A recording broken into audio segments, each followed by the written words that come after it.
Hello student, आज का topic हमारा है जूरिस्प्रूडेंस का नैतिकता और विधि का घनिष्ठ संबंध। और इस टॉपिक के संबंध में अलग अलग विचारकों के मत रहे हैं। इसमें जो हमारे विचारक रहे हैं, जूरिस्ट रहे हैं, वो विधि शास्त्री रहे हैं, वो हमारे हार्ट रहे हैं, प्रोफेसर फुलर रहे हैं और डेवलिन रहे हैं।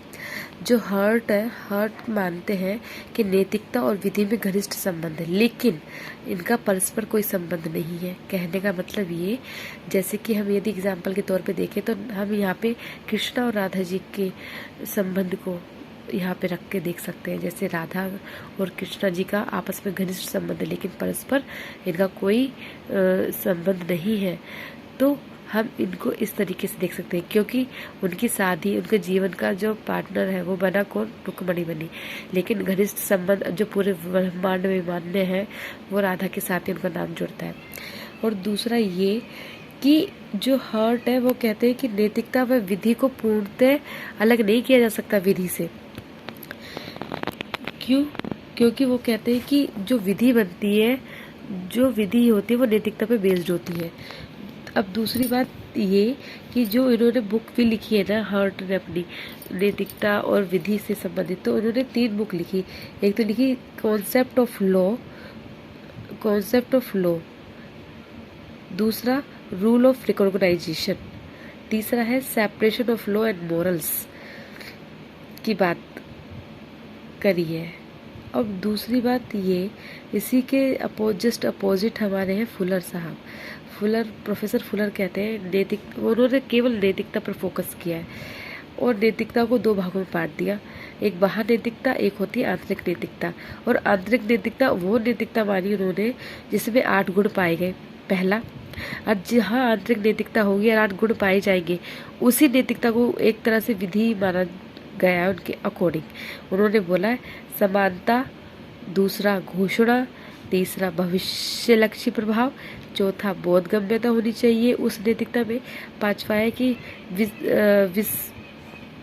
विशेष सहायता, छठा है अनुपालन की संभाव्यता, सातवां है निश्चितता और 8वां है संलग्नता। ये हमारे बात की थी प्रोफेसर फुलर ने। लॉर्ड डेवलिन कहते हैं विधि में न्यूनतम नैतिकता रहनी चाहिए, ये बात बोलते हैं।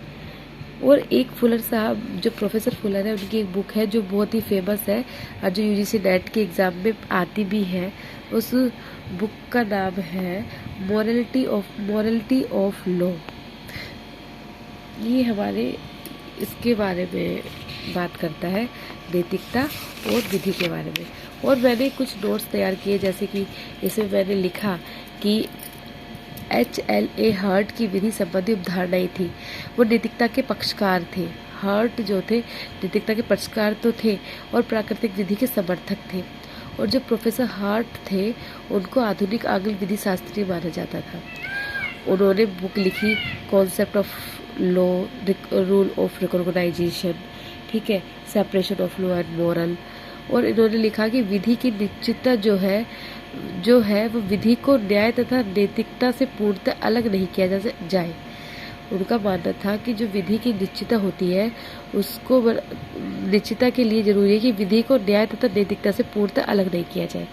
दूसरा, विधि, हार्ट कहते हैं कि विधि प्लस नैतिकता में घनिष्ठ संबंध है, ठीक है, क्योंकि विधि एक ऐसी चीज है जिसमें बाध्यता होती है, परपीड़न होता है और धमकी अंतर्निहित होती है। और हार्ट ये कहते हैं कि विधि प्राथमिक व द्वितीयक नियमों का सम्मिश्रण होता है। विधि जो होती है प्राथमिक द्वितीय नियमों का सम्मिश्रण होता है। और तीसरी बात ये कि विधि व नैतिकता पूरक व सहवर्ती मानते हैं।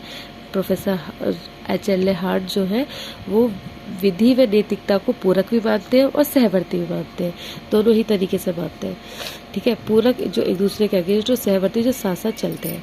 और हार्ट ने नैतिकता में 4 लक्षणों का होना आपने है माना।